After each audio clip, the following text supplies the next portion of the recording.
it is very interesting to me that this is how we're going to end this ACC story, which is to say exactly how we told you it would end. We've been telling you that the grant of rights in the ACC has been rock solid. There is essentially no way to get out of that grant of rights. We told you months ago that ESPN was going to pick up that option because there's no reason for them not to pick up that option. And they did, which I don't think anybody is surprised about that. But what I will say is, it is surprising how much Florida State and Clemson now have to go back to the ACC hat in hand. And when I say that, they're currently negotiating, according to our sources, a revenue-sharing deal that will be centered on winning playoff games and their ability to generate TV audiences. And the fact of the matter is, right now in the ACC, you don't have a lot of marketable partners in the ACC in football. So Florida State and Clemson, their main argument is, we want a lion's share of the TV money. How are you going to deliver that to us? And what we are told is that Florida State and Clemson are going to have a hammer over the rest of the ACC, which will be they're going to have the right to schedule Notre Dame football, who already is on the schedule at Clemson and Florida State.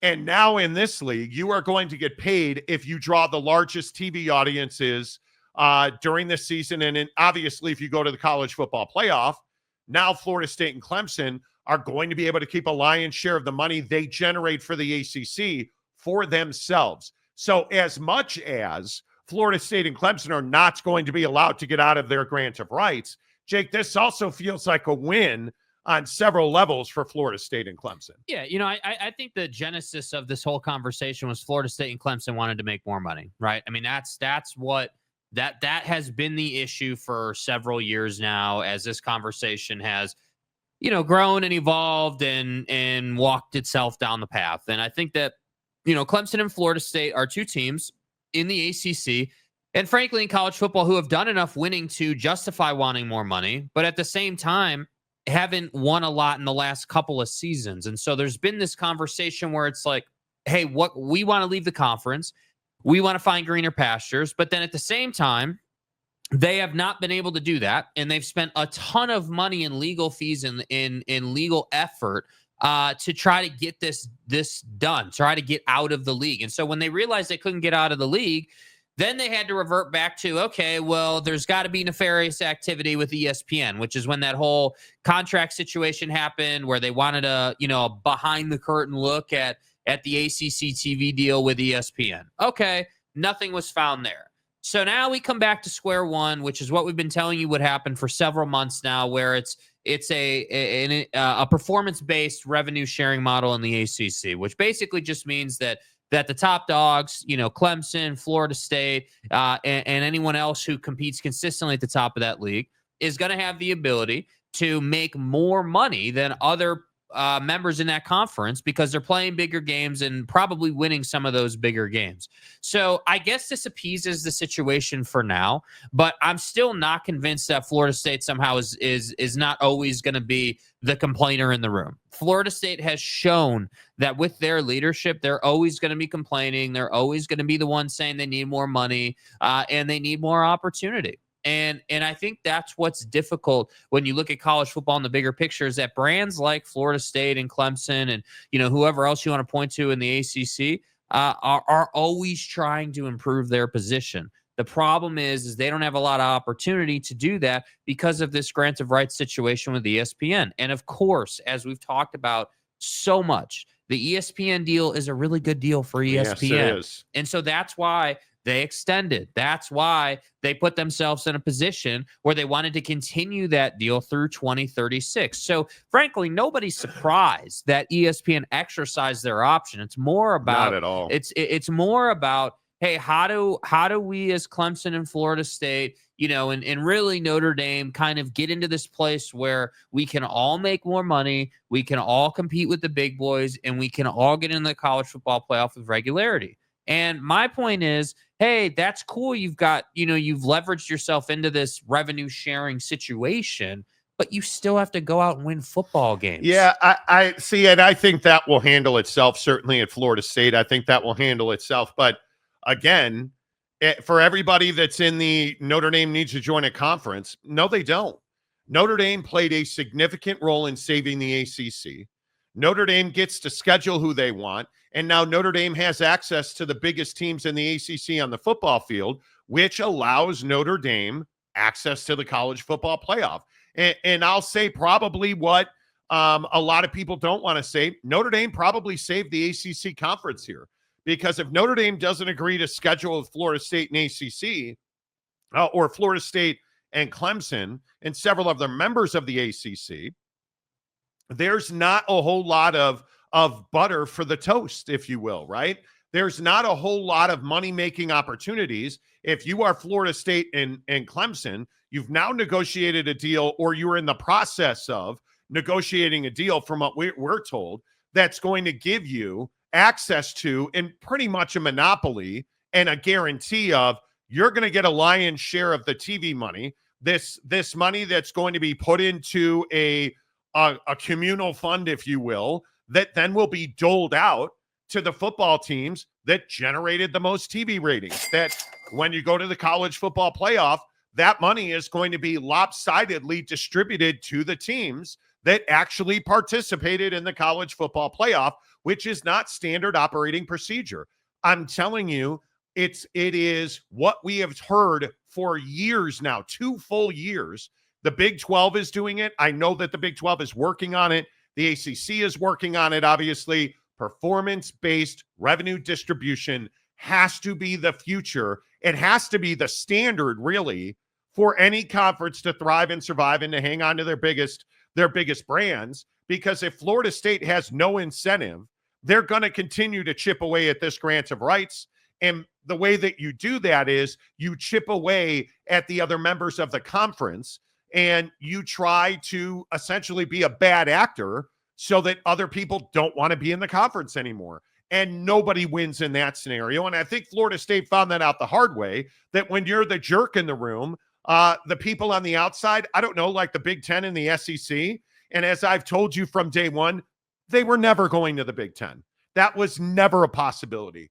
But what I do know is Florida State felt like they had nowhere else to go, and they had nowhere else to go because it's an incredibly bad look when you erode the relationships in the conference for your own benefit. Yeah. And I think, to that point, like I think not only did you erode the relationships, but you did it in such a fashion to say, hey, like, you guys don't win, you suck, we're better than you. Like, that was the take, right? Pretty much. The take was, hey, we win a lot more, and we're in the college football playoff consistently, and you guys aren't, and you guys are terrible. We should be making more money. We're good enough to be in the Big Ten and the SEC, but because of our grant of rights, we can't get out of this conference. Or frankly, we can't afford the exit fee, the $500 million exit fee. And so I just think that this is all. I do think that there are 2 different conversations that need to be had. There's one for the ACC, and then there's one for the Big 12, right? The Big 12 is obviously in a completely different place with this conversation than the ACC, and I think that the vitriol, the kind of, not hatred is strong, but just the edginess in the room in the ACC, I think it makes this a much more unpleasant proposition in the conference when all these people are meeting. Certainly. Like you roll up to a meeting if you're Florida State and Clemson, secondarily, but more Florida State, and you're basically now sitting here saying, hey, great, we got what we wanted. Kind of an I told you so moment. Like, hey, finally, this is how it should be. We are better than you. Like, you guys don't win enough. And I think in the Big 12, the difference is that the Big 12 is doing this because they want to make sure that they keep their biggest brands long term. They want to be able to say to Utah and I guess BYU, Iowa State, whoever you want to look at, Arizona State, whatever. Right. Your biggest brands over the next 5 to 7 years. Well, who is the biggest brand in the Big 12? Well, I think all the red-ass Big 12 fans are going to be like, well, how can you say Utah is the biggest brand when they just, lost all those games? But I think when you look at the Big 12 on its face, yeah, I think Utah is one of the biggest brands in the conference. I think most years they're a pretty good team. I would love to say Oklahoma State, but they, obviously last year was last year. We'll see what they do this year. I think that if Kenny Dillingham can find a way to replicate, he's going to quickly climb the ladder in the Big 12, but he does need to find consistency. So again, when we talk about performance-based revenue sharing, obviously there's a lot more incentive to go out and win the conference. A lot. To which I say, again, not to turn this into an Oklahoma State thing, but Oklahoma State football type situations where you're cutting Mike Gundy's contract down under the guise of you want to do more NIL, even though that's pennies on the dollar in terms of NIL. Like, it's those type of situations are going to cripple football programs if they continue to operate in that way over the next 5 years. You can't do it. Yeah. I don't know what the answer will be in the Big 12. This saves the ACC. Yeah. There's no question about that. I would not want to be one of the low-level programs in the ACC. I certainly would not want to be Pitt. I would not want to be Virginia Tech. I just would not. I mean, I think when you look at the ACC conference, the haves and the have-nots, again, my opinion is Duke and North Carolina are always going to be fine. They're the decision makers. They're the power brokers in this league. They're always going to be fine. Florida State's always going to be the squeaky wheel. And the squeaky wheel, well, it usually gets the grease. And I think here, maybe this is what's best for the conference. Maybe, the problem for somebody like SMU who agreed for, 55,000 years never to take a media rights distribution, this is where it becomes absurd. You look at Cal and Stanford taking smaller percentages over the next several years. This is where it becomes absurd. Because if you're SMU, now you will not be able to compete at the top of this conference. Once this deal is vetted out, once this deal becomes rock solid, and essentially Florida State and Clemson have access to the most money and you don't, that's when this becomes untenable for SMU. That's when you start losing your coaches. That's when you start losing the recruiting battles. And I'm sure SMU fan is going to puff their chest out and say, but look what we did. This was an odd year in the ACC. I have no doubt. This agreement that we're talking about, where you have performance-based revenue distribution, only favors Florida State. Because even Dabo, who doesn't like the portal or NIL, Dabo's not going to have access to the cut. They barely and needed help to get in. They barely get in, right? How many years are you going to wind up playing SMU in the conference championship? Yeah, I also think that the Miami conversation has to be had. I mean, I think that, obviously Miami had a great quarterback in Cam Ward, and that really propelled them. But again, the word is consistency. And the most successful college football coaches right now, every single year, are spending a ton of money in NIL, and their sales package is really strong. They're able to say, hey, we like Ryan Day. Hey, I've lost both my coordinators, but we're going to replace those guys, and we're going to be in a great spot. We're going to compete for another national championship. That's why Ohio State always has talent. But Miami, or any of these ACC teams, really are not in the college football playoff enough, consistently enough to have a pitch that is strong enough to bring in the best talent in the country. What is Mike Norvell gonna say to an SEC level talent, somebody that he's competing with SEC schools on? Well, I've got the best coaching staff. We can put you in the NFL. Look at Jared Verse. You've got a sales pitch at Florida State, in my opinion. I think they're fine. I think last year was an embarrassing year. But again, this goes back to cutting the salaries, and this is when you look at what Florida State did. Florida State absolutely cleaned house after having a terrible season. They get in the portal, they bring in a really strong offensive and defensive coordinators. Like, they changed completely from last year, which probably is a bit of an indictment as well. But if you're Miami, if you're fighting, Florida State and Miami are fighting for the same 4-star recruit, you're not picking dysfunctional Miami, who's been dysfunctional for how many years? Unless that's your backyard, unless you're from SoFlo, you're not picking Miami. If you're from Jacksonville, if you're from Tampa, Orlando, if you're from the Panhandle, you're picking Florida State, because Florida State has recent success. They put guys in the NFL. You have a reason to believe. I have zero reason to believe that Mario Cristobal will be at Miami in 2 years. I would agree with or that the administration's going to fund that program, or that this X, Y, and Z. They don't have a good stadium situation. Like, the laundry list of problems for teams in the ACC is on full display at Miami. Listen, if I'm in that conference, I want to be one of 4 schools. And you know who I'm going to say: Florida State, Clemson, Duke, and Carolina. Everybody else, again, Pitt is an afterthought. Yeah. Like, that's the issue here. I don't disagree with the premise that Florida State should make more money than Pitt does. I don't disagree with that. But I think, again, just like with the whole Pac-12 Mountain West thing, like, the way you went about this was really rough. Like, you really rough. rough. Like, I just don't think that it, you helped yourself at all. And furthermore, I don't know what it would take to get back into a more cordial place with other conference members, or like, no idea. And generally speaking, I don't know that you got to be best friends with all the members in your conference, right? I mean, there's plenty of conferences where, not everybody, is on a hugging basis, if you will, at the meetings. But ultimately, you have to be a place where everyone in the conference is moving. Difference between those conferences have everybody, in alignment and moving in the same direction. We don't really get this massive, like, oh man, we're gonna take a big time left turn and just go a completely different direction. So that's what I think the ACC's got to figure out here is, okay, now that we've got this done, how do we get the conference, moving again? How do we get something positive happening in this conference outside of just the college football playoff appearances and the normal stuff? Yeah, I think you have to get these negotiations over with as soon as you can.